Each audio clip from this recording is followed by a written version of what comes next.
My name is Tim, and I'd like to read you a book I wrote for my little grandson who's just about your age. His name is Henry, and every birthday that Henry has, he gets another book. I write him a birthday story just for his own birthday party. Sometimes it's hard to see the pictures if I just hold them up, so I'm going to give 2 books on one side and 2 books on the other side. And you can follow along with the pictures, okay? So you just hand the book to the person behind you so that everybody can see. All right?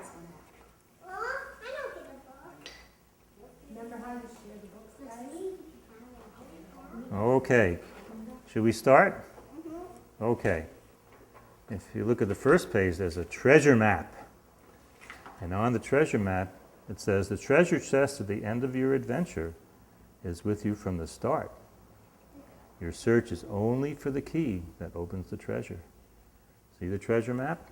Uh-huh. There's the dotted lines.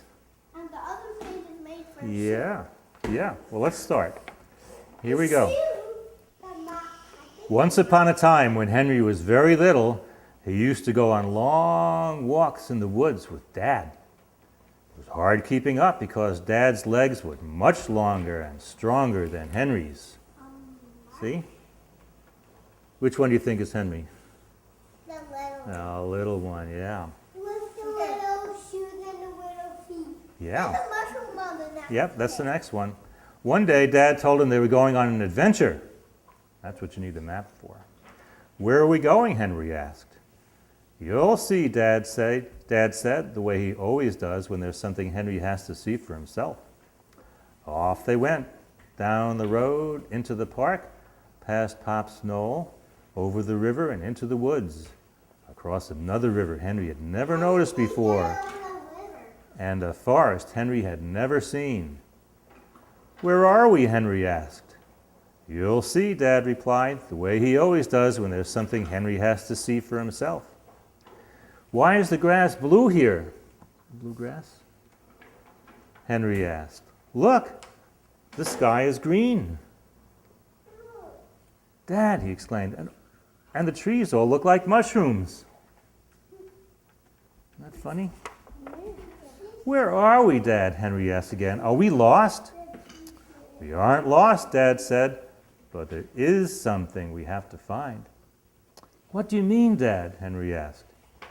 You'll see, Dad replied, the way he always does when there's something Henry has to see for himself.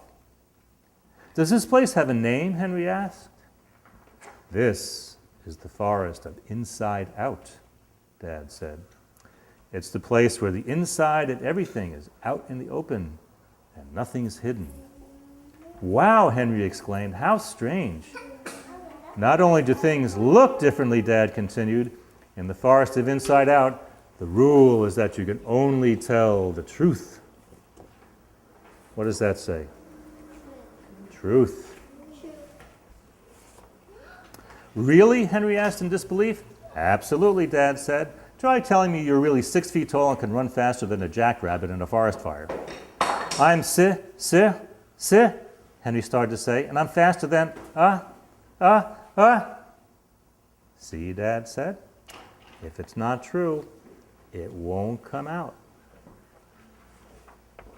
Henry was awestruck. Suddenly, something inside Henry made him blurt out, Dad, do you love me? I do, Henry, Dad said, very much. Henry felt very warm inside when Dad said that. In the forest of Inside Out, it had to be the truth, and that was good to know. Why did you ask me that question, Henry? Dad asked. I don't know, Henry said. Something inside me made it come out. Well, that's part of the reason they call it the forest of Inside Out, Dad said, and that's part of the reason we're here. Let's move on, Dad continued. Be careful what you say to the animals. Why? Henry asked. Animals don't understand what we're talking about. Don't be so sure, Henry, Dad said. In the forest of Inside Out, all the animals understand everything. They can even speak. It's part of how they get what's inside them out. You would be surprised just how smart some animals are. Look, one of them was playing with a computer. Just then, a whistle pig. That's a whistle pig. See it? It's a whistle pig. A whistle pig came out of a hole in the ground. "Hey, kid," it said to Henry, "take me to the cabbage patch." Henry had never seen a talking whistle pig before, so he grabbed Dad's leg because he was afraid. "What should I do, Dad?" Henry cried. "Don't be afraid, Henry," Dad said. "Just tell the truth when you speak. I can't do that for you." "I don't know where the cabbage patch is around here, Whistle Pig," Henry said. "Even if I did, I wouldn't tell you." "Why? Don't you like me?" the Whistle Pig hissed. "No," Henry roared. "Whistle pigs are bad. You eat what other people plant and don't leave anything for them to eat." "So what if we don't plant or leave anything?" the Whistle Pig snarled. "You think we should do something else?" "Share," Henry said. "You always take everything. We deserve everything. We deserve everything. We deserve everything," the Whistle Pig tried to say. Henry remembered what Dad had told him about the truth. "That's a lie," Henry said. "You don't deserve everything." "Grrr," hissed the Whistle Pig. "You're my enemy now." "It was that way before you even started to speak, Whistle Pig," Henry pointed out, and he knew it was true because he'd been able to say it. The Whistle Pig went back into his hole, growling, "You haven't seen the last of me, kid." That, of course, had to be true also. "What do I do now, Dad?" Henry asked. "Am I in trouble?" "You'll see," Dad replied, the way he always does when there's something Henry has to see for himself. "Maybe you can find a friendly Whistle Pig somewhere," Dad suggested. "Some Whistle Pigs change and become good." "How?" Henry asked. "If they get help from a helper, they learn to share."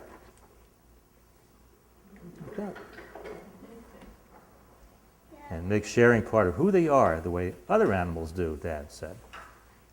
"In the meantime, since you have enemies now, you'll need some friends." Suddenly, something inside Henry made him ask, "Are you my friend, Dad?"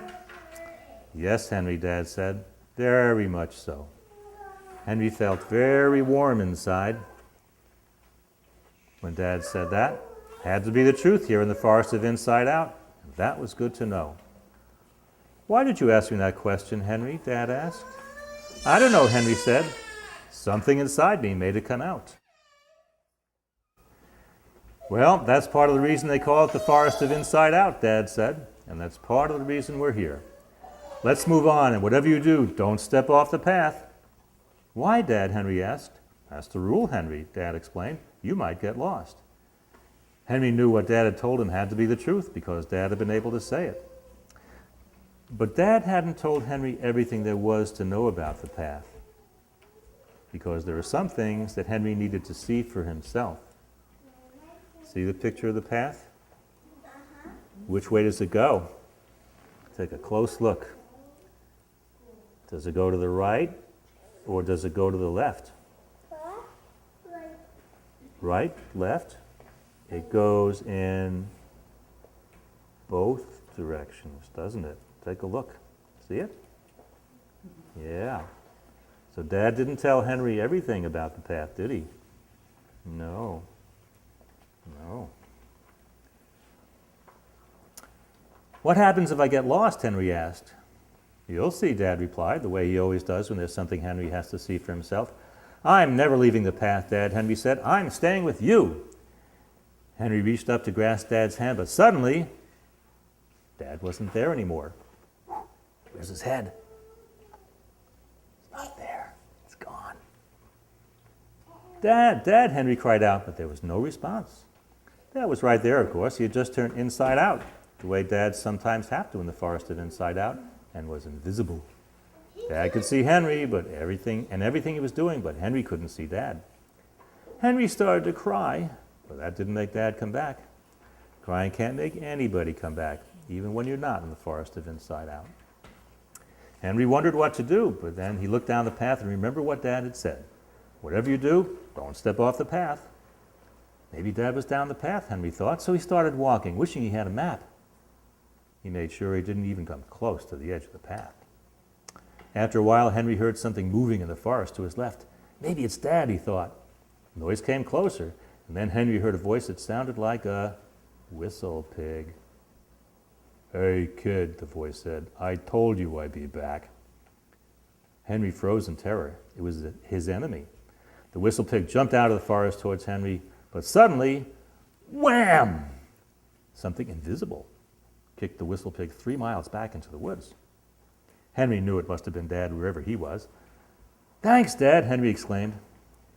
"What do you mean, Dad?" a voice asked. "Mom," Henry yelled, "where are you?" "Right here with Dad," Mom said, "keeping an eye on you." That look like an eye? "Wow, Mom, did you just kick that whistle pig out of here?" Henry asked.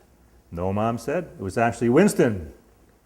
Winston's a horse. Yeah, big horse. This is the real Winston. He's huge. How big is he? His head would be taller than the ceiling. A big horse. It was actually Winston, but I was the one who told him to do it. "Why can't I see you?" Henry started to cry. "You'll see soon enough," Mom and Dad said, the way they always do when there's something Henry has to see for himself. Something inside told Henry it wouldn't do to cry anymore. There was something he was going to have to see for himself, but he didn't know what it was yet. "What am I supposed to do now, Mom and Dad?" Henry asked plaintively. "You'll understand when you're 4, Mom and Dad said, the way they always do when there's something Henry has to see for himself. And the last page says, "To be continued when Henry turns 4." Thank you.